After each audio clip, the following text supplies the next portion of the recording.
Merhaba arkadaşlar, örgü kanalıma hepiniz hoş geldiniz. Bugün gördüğünüz gibi ikili bir takım ile sizlere merhaba diyoruz. Bakın çok tatlı ve güzel bir şort yaptım ben. Bugün sizlerle bu şortumuzun anlatımını yapacağız.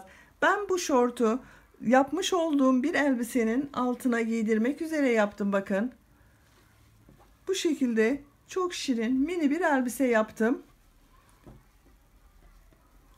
Minik kızlarımız için güzel ikili bir takım oluşturdum.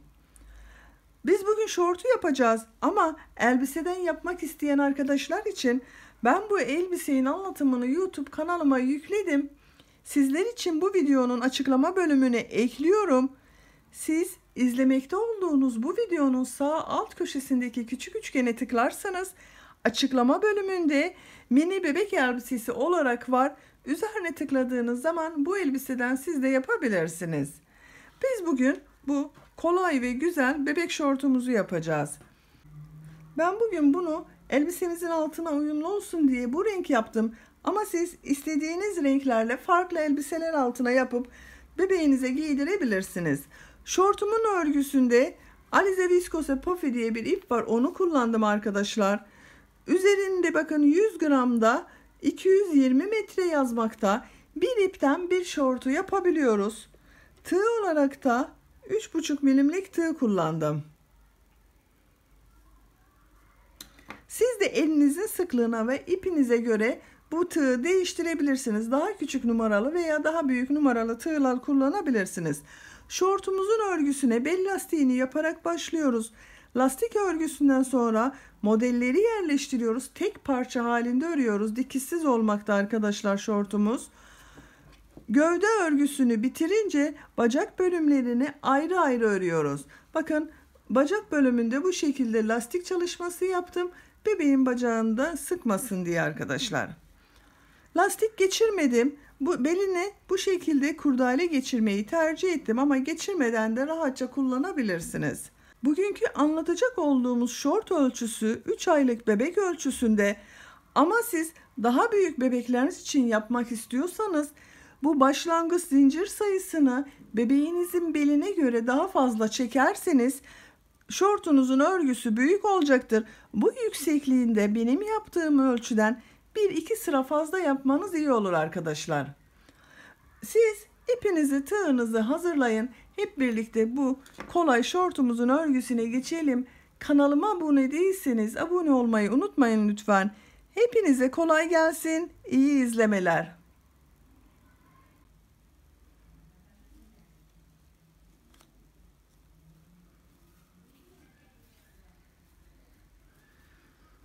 Örgüme yumağın içerisinden ipin ucunu çıkararak başlıyorum ben.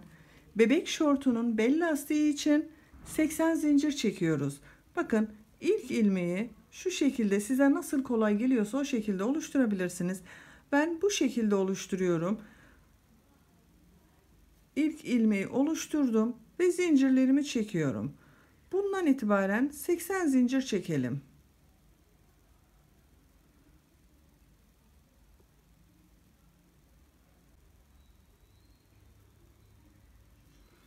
80 zinciri çektim.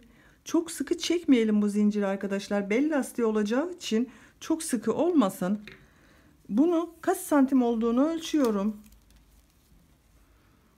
Bakın sıfırı başlangıç noktamıza tutuyorum. Zinciri çektirmeden şu şekilde ölçüyorum. 40 santim. Bakın, görmekte olduğunuz gibi 40 santimlik bir zincir uzunluğumuz var. Şimdi bunu birleştireceğiz. Bakın düzgün gelmesine dikkat ediyorum. Başladığımız bu ilk ilmeğe tığ takıyorum. İpi alıp içerisinden geçirdim. Tığın üzerindeki ilmekten de geçirdim. Kaydırma tekniği yaparak bakın bir zincir halkası oluşturduk. 1 2 zincir çekiyorum. Hemen bakın takip eden ilk zincirin üzerine trabzan yapıyorum. Diğer takip eden zincirler üzerine de birer defa trabzan yapıyorum. Zincirlerin üzerine 80 zincir çekmiştik. 80 tane trabzan yapalım sıra sonuna kadar.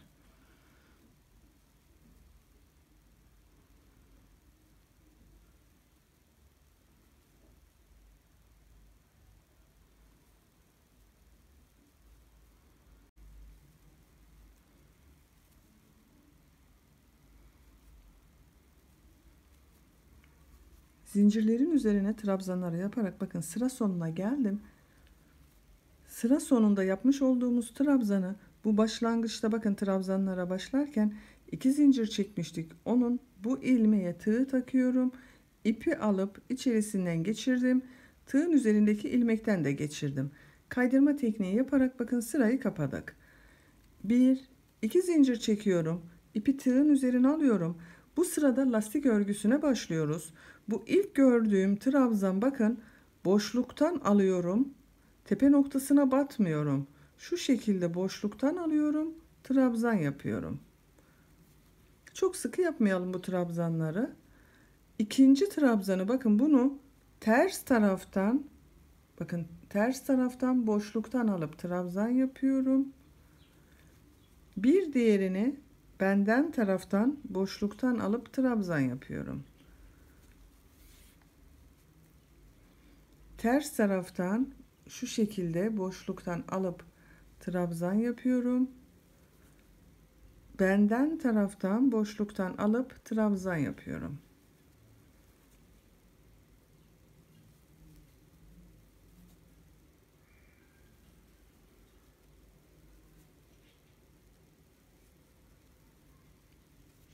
Bakın bu şekilde lastik örgüleri elde ediyoruz. Her iki taraftan da lastik örgüsü görünümü var.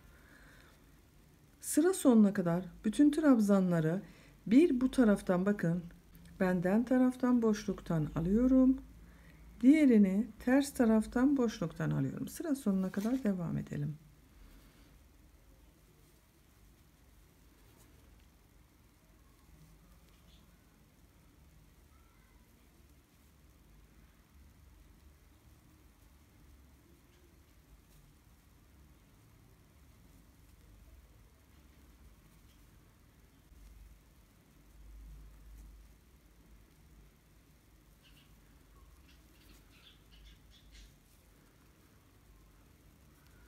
Trabzanları bir içten bir dıştan boşluklar alarak sıra sonuna geldim. Bakın son yaptığım benden taraftan aldım. Bu iki zincir çekerek oluşturduğumuzda ters tarafta görünen trabzan olacak. İpi tığın üzerine almadan bu ilk ilmek üzerine tığ takıyorum. İpi alıp kaydırma tekniği yaparak sırayı kapatıyorum. Bakın burası güzel oldu. 1 2 zincir çekiyorum. 3. sıradayız. 3. sırada lastik örgülerine devam edeceğiz. Bu sırada lastik örgülerini, trabzanları nasıl görüyorsak o şekilde yapacağız. Bakın bu ilk trabzan benden taraftan görünüyor. Benden taraftan boşluktan alıp trabzan yapıyorum. İkinci olan ters taraftan görünüyor. Bakın ters taraftan boşluktan alıp trabzan yapıyorum. Gördüğümüz gibi alıyoruz. Bakın benden taraftan görünüyor. Benden taraftan aldım. Ters tarafta görünüyor. Ters taraftan boşluktan aldım. Lastik örgüsünü bu şekilde devam ediyoruz. Sıra sonuna kadar bütün lastik örgülerini nasıl görüyorsak o şekilde boşluklardan alarak devam edelim. Lastik örgüsünde trabzanları nasıl görüyorsam o taraftan boşluklardan alarak bakın son lastik örgüsüne geldim. Bunu başlangıçta yapmış olduğumuz bu trabzan ile kaydırma tekniği yaparak birleştiriyoruz. Bakın böylece bitirmiş olduk. Şortun bel lastiğini de tamamladık arkadaşlar. Bu şekilde modelli bölüme geçeceğiz. 4. sıradayız. 3 sıra lastik yaptık. 4. sırada modelleri yerleştiriyoruz. 1 2 zincir çekiyorum. İpi tığın üzerine alıyorum. Hemen bakın bu ilk gördüğüm ilmek üzerine bir trabzan yapıyorum. Bu 2 zincir çektiğimizde bir trabzan oluyor. 1 2 zincir çekiyorum. İpi tığın üzerine alıyorum. Aynı ilmek içerisine 2 trabzan yapıyorum. 1 2 Bakın 2 trabzan, 2 zincir, 2 trabzan oldu. İpi tığın üzerine alıyorum. Zincir çekmeden 1, 2, 3 ilmek atlıyorum. 4. ilmek üzerine trabzan yapıyorum. 2 trabzan yapıyoruz. 1 yaptım. İkinci trabzanı yaptım. 1, 2 zincir çekiyorum. İpi tığın üzerine alıyorum. 2 trabzan yapıyorum. 1, 2. Bakın 2 trabzan, 2 zincir, 2 trabzan yaptık. İpi tığın üzerine alıyorum. 1, 2, 3 ilmek atlıyorum. 4. ilmek üzerine 2 trabzan, 2 zincir, 2 trabzan yapıyorum.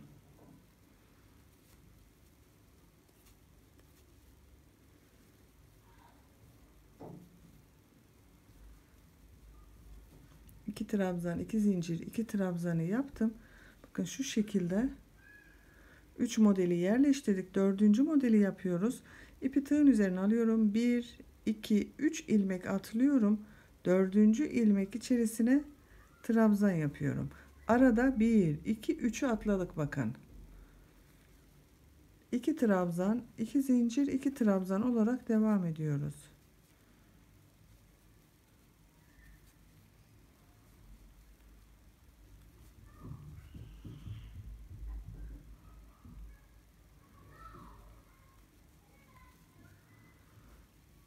Bu sıraya bu şekilde modellerimizi yerleştirelim. Bir ilmeğe 2 trabzan, 2 zincir, 2 trabzan yapalım. Arada 3 ilmeği atlayıp 4. ilmeğe tekrar 2 trabzan, 2 zincir, 2 trabzan yapalım. Sıra sonuna kadar devam edelim. 2 trabzan, 2 zincir, 2 trabzan olarak modelleri bakın yerleştirdim. Sıra sonuna geldim. Bir sıraya kaç model yerleştirdiğimi sayıyorum. 2, 4, 6, 8, 10, 12, 14, 16, 18, 20. Bir sırada 20 model var. Şimdi bu son yaptığımız modeli ilk yaptığımız model ile birleştireceğiz. Yine kaydırma tekniği yapıyoruz. Bakın bu ilk ilmek üzerine tığ takıyorum. Kaydırma tekniği yaparak içerisinden geçiriyorum. Bir zincir çekiyorum. Biraz kabarık görüntü olsun diye örgüyü çeviriyorum. Siz isterseniz düz de gidebilirsiniz. Tercihinize kalmış ama o zaman bu model de kayıyor. Görüntü olarak da farklı bir görüntü oluşuyor. Örgüyü çeviriyorum. Şimdi bu 2 zincir çektiğimiz boşluğa geçireceğiz ilmeğin ucunu. Onun için bu 2 trabzanın üzerinden kaydırma yapıyorum. Bakın ilk trabzan üzerine tığ taktım. İp aldım. İçerisinden bir defa da çekiyorum. İkinci trabzana tığ taktım. İpi aldım. Bir defa da çekiyorum. Kaydırma tekniği yaptık. Bakın sık iğne yapmadım. Boşluğa tığ taktım. İlmek aldım. Çektim. Bakın artık boşluktayım. Bu 2 zincirlik boşlukta 1, 2 zincir çekiyorum. Aynı boşluk içerisine bir trabzan yapıyorum. Bu 2 zincirde bir trabzan oluyor. 1, 2 zincir çekiyorum. Aynı boşluk içerisine 2 trabzan yapıyorum. 1, 2. Bakın bu şekilde 2 trabzan, 2 zincir, 2 trabzan yaptık. İpi tığın üzerine alıyorum. Diğer model ortasında bulunan bu 2 zincirlik boşluğa geçiyorum. Bir trabzan yapıyorum. Aynı boşluk içerisine ikinci trabzanı yapıyorum. 1, 2 zincir çekiyorum. Boşluk içerisine 2 trabzan yapıyorum. Modellerimiz 2 trabzan, 2 zincir, 2 trabzandan oluşuyor. Bakın bu şekilde. 2 trabzan, 2 zincir, 2 trabzan yaptık. Üçüncü modele geçiyorum. Bakın ipi tığın üzerine aldım. Zincir çekmeden diğer modele geçip 2 trabzan, 2 zincir, 2 trabzan yapıyorum.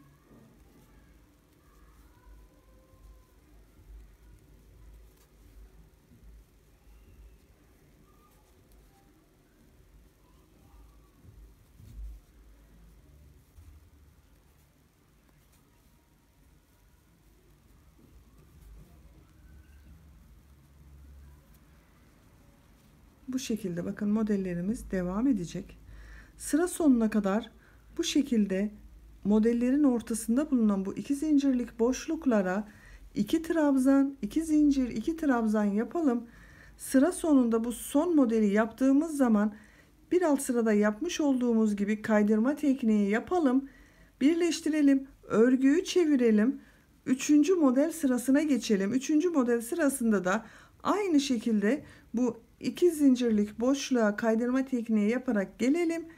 Modelimizi yerleştirelim. O şekilde devam ettirelim. Artık örgümüz bu şekilde devam edecek. Modellerimizi 2 trabzan, 2 zincir, 2 trabzan olarak 11-12 sıra kadar tamamlayalım. Şortumuzun örgüsünü 11 sıra olarak ben buraya kadar tamamladım, sayıyorum. Bakın, bel lastiğini yaptığımız yerden sonra modelli bölümleri sayıyorum. 1, 2, 3, 4, 5, 6, 7, 8, 9, 10, 11. 11 sıranın sonunda benim için gerekli yüksekliği ben elde ettim. Bir de santimetre olarak size ölçüsünü vereyim. Bakın, başlangıçtan ölçüyorum 16 santim. Bu da benim yapacağım büyüklükte bir şort için yeterli. İpim de kalın. İpim kalın olduğu için benim 11 sıra ile 16 santimlik ölçü elde ettim. Eğer siz de 16 santimlik bir ölçü yapacaksanız sıra sayısını ona göre kendiniz ayarlama yapabilirsiniz. Şimdi bacak bölümlerini ayıracağız. Ayrı ayrı onları yapacağız. Nasıl yaptığımıza bakalım. Bakın, bu bitirdiğim yere bir işaret takıyorum. Şu ilk modelin olduğu yere bir işareti taktım. Bunu şu şekilde katlıyorum. Tam karşısına gelecek olan yere de diğer işaretimi takıyorum. Bakın, karşılıklı iki yeri işaretledik. Bu işaretlerin arasında kalacak olan, bakın, bu taraf bir bacak olacak, bu taraf diğer bacak olacak. Kaç motif kaldığında sayalım. Bakın, işaretlerden sonra 1, 2, 3, 4, 5, 6, 7, 8, 9 model var. Bu iki işaret arasında 9 model var. Burayı da sayalım. 1, 2, 3, 4, 5, 6, 7, 8, 9. Her iki bacak için 9 modeli ayırdık. Bunlara işaretimizi taktık. Şimdi bu A ortasını oluşturacağımız yeri yapalım. Daha sonra bacakları yapacağız.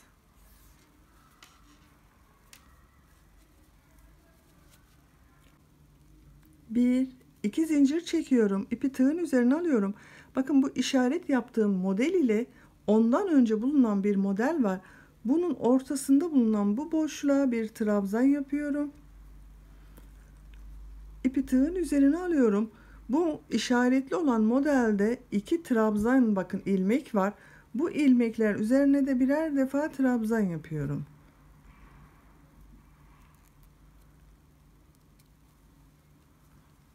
Üç trabzan oldu, bakın. Bir boşluğa yaptık. 2 de ilmekler üzerine yaptık. 3 trabzan oldu. İpi tığın üzerine alıyorum.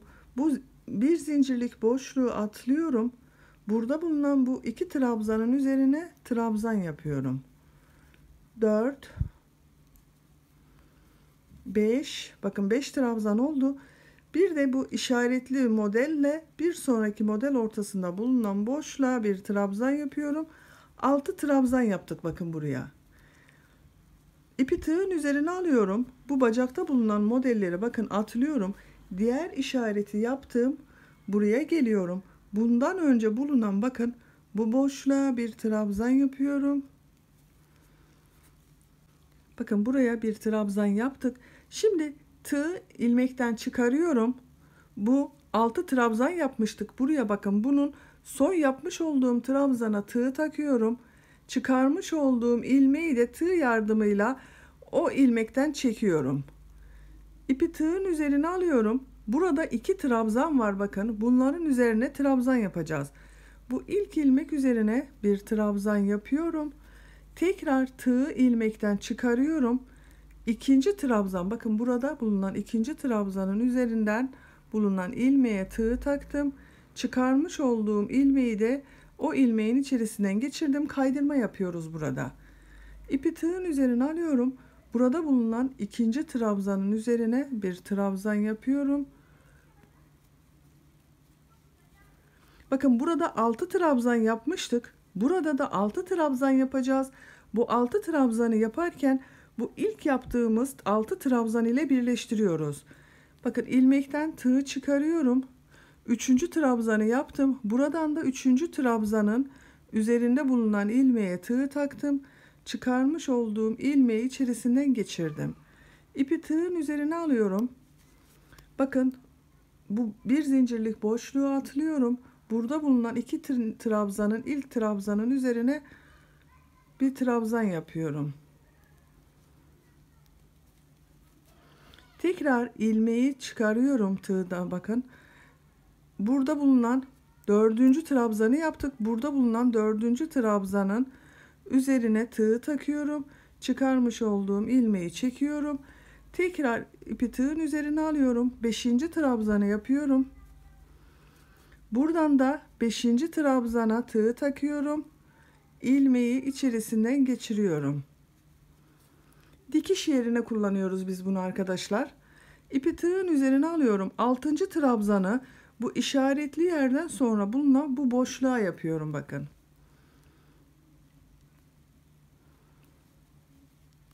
Buraya altıncı trabzanı yaptım. Bunu da burada bulunan bu ilk trabzan ile tığ takıyorum, birleştiriyorum, bakın.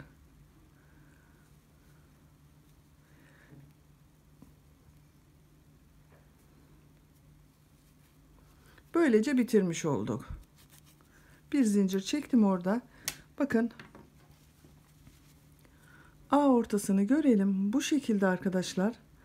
Dikişli gibi oldu, birleştirdi. Şimdi iki bacağın örgüsüne geçiyoruz. Bir zincir çekmiştik. Bir zincir daha çekiyorum. İki zincir oldu. İpi tığın üzerine alıyorum. Bakın burada bulunan bu ilmeğe 3 tane trabzan yapıyorum. 1 2 3. Bakın A ortasını yaptığımız yere 3 trabzanı yaptım. İpi tığın üzerine alıyorum. Bacak örgüsüne devam ediyorum. Bakın bacak örgüsü için ayırmış olduğumuz bu modelin burada bulunan bu ilk trabzanın üzerine 3 trabzan yapıyorum. 1 2 3. İpi tığın üzerine alıyorum. Hemen aynı model ortasında bulunan bu zincirlik boşluğa 3 trabzan yapıyorum. 1 2 3. Tekrar ipi tığın üzerine alıyorum. Takip eden model ortasında bulunan, bakın bu bir zincirlik boşluğa 3 trabzan yapıyorum. Bu sırada trabzanlarımızı bu model ortasında bulunan zincir çektiğimiz boşluklara yapıyoruz. Bakın 3 trabzan da buraya yaptım. Takip eden model ortasına geçiyorum. 3 trabzan yapıyorum.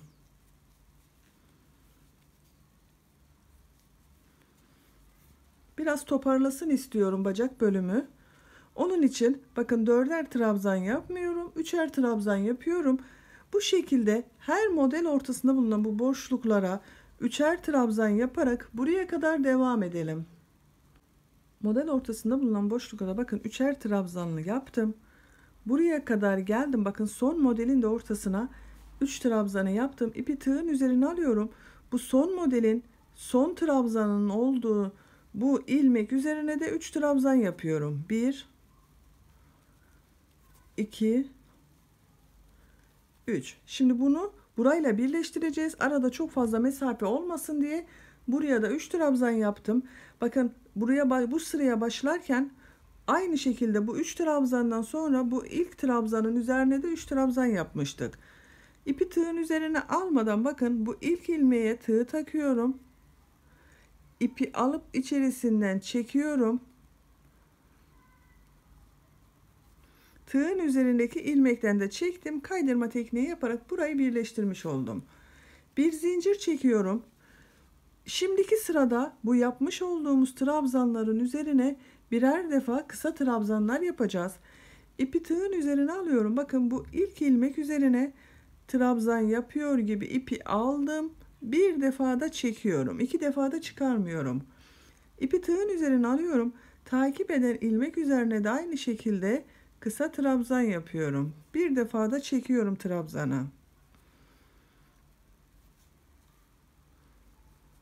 Bakın bu şekilde oluyor.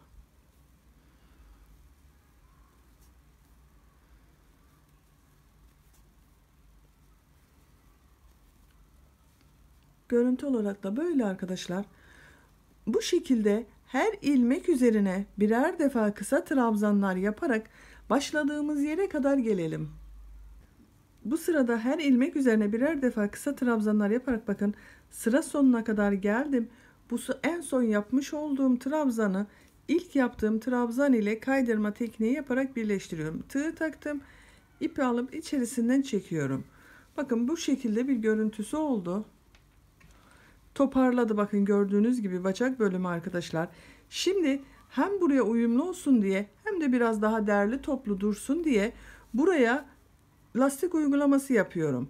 Bir zincir çekiyorum. İpi tığın üzerine alıyorum. Gördüğüm bu ilk trabzanı bakın.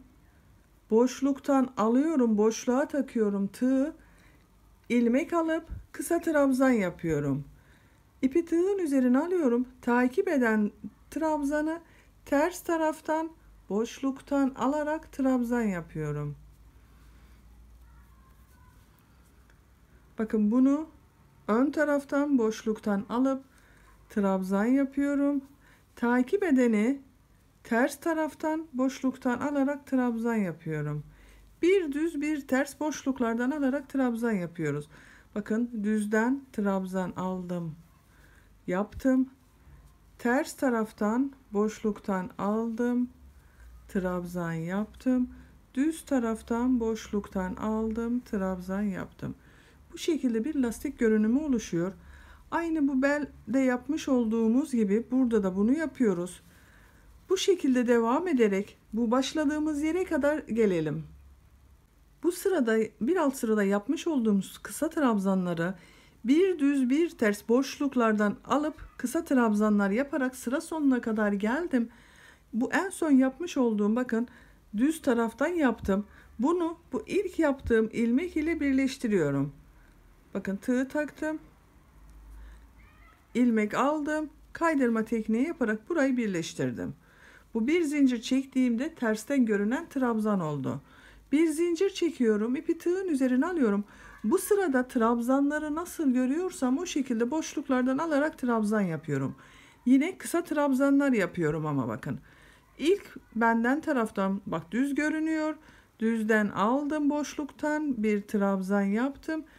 Takip eden ters tarafta görünüyor. Ters taraftan boşluktan alıp kısa trabzan yapıyorum. Bakın bu düzde görünüyor. Düzden boşluktan aldım. Trabzan yaptım. Takip eden ters tarafta görünüyor. Ters taraftan boşluktan alıp trabzan yaptım.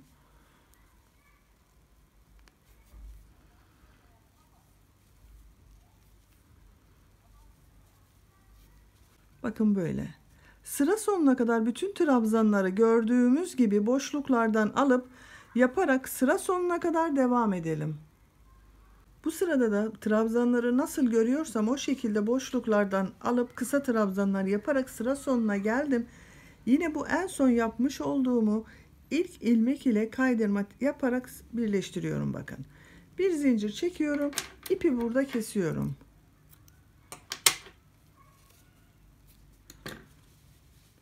Bakın arkadaşlar. Bacağın örgüsünün birisini bitirdik. Çok güzel oldu. Şimdi diğer bacağın örgüsüne başlıyorum. Diğer bacak örgüsü için de aynı bu bacağa başlamış olduğumuz gibi bakın bu A ortasını yaptığımız bu ilmekten başlıyorum. Şu şekilde bir defa düğüm atalım. İpimizi ilk defa bağlıyoruz buraya. Bir defa düğüm attım. Bakın buradan bir ilmek oluşturuyorum. İpi tığı taktım. Bir ilmek oluşturdum. Bir, iki zincir çekiyorum. İpi tığın üzerine alıyorum. Bu ilmek içerisine 3 tane trabzan yapıyorum. 1 2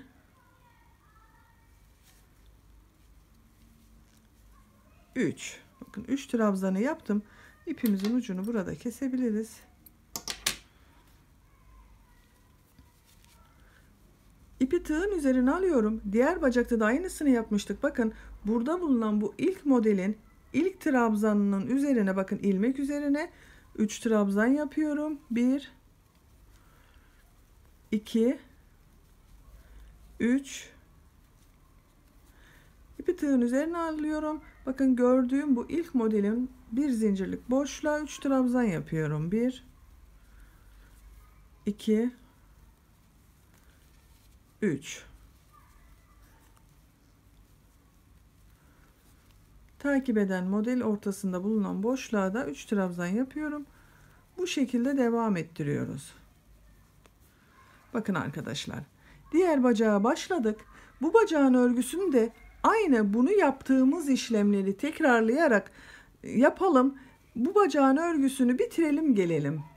Şortumuzun diğer bacak örgüsünü de ben sizinle yapmış olduğumla aynı sıra sayısınca tamamladım. Bakın arkadaşlar, her iki bacağın örgüsünü bitirmiş olduk.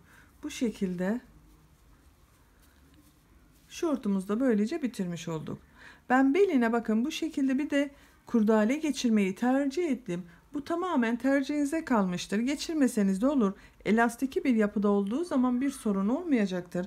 Ama ben bu şekilde kurdale geçirmeyi tercih ettim. Siz de isterseniz bebeğinizi beline göre ayarlamak için bu şekilde kurdale yapabilirsiniz. 1 metre kadar bir kurdale yeterlidir bunun için. Şortumuzun örgüsünü bakın her iki taraftan da bitirmiş olduk. Çok güzel oldu. Şimdi size bu şekilde bitmiş haliyle ölçülerini de vereyim. Belini ölçüyorum. Kurdaleyi açalım. Daha rahat görünsün örgümüzün ölçüsü. Bakın şu şekilde ölçtüğüm zaman 21 santim. Elastiki bir yapısı var. Geniştir arkadaşlar burası. Yüksekliğini ölçüyorum. A ortasını zaten 16 santim ile bitirmiştik gövde örgüsünü. Bir sırada trabzan yaptık. Bakın burada 6 trabzandan oluşan bir yer yaptık. Ölçüyorum hemen, 17 santim oldu. Bacak ile birlikte tam yüksekliğini ölçüyorum. 19 santim. Bu da çok güzel bir ölçüde oldu. Benim istediğim ölçüde oldu arkadaşlar. Siz de bu yüksekliği ve başlangıcı bebeğin beline göre yaparsanız istediğiniz ölçüde bir şort elde etmiş olursunuz. Böylece bir örgü anlatımımızın da sonuna gelmiş olduk. Beni dinlediğiniz ve izlediğiniz için hepinize çok teşekkür ederim. Kanalıma abone değilseniz abone olmayı unutmayın lütfen. İnşallah sizlerle yeniden yeni örgülerde buluşmak üzere. Hoşça kalın, sevgiyle kalın.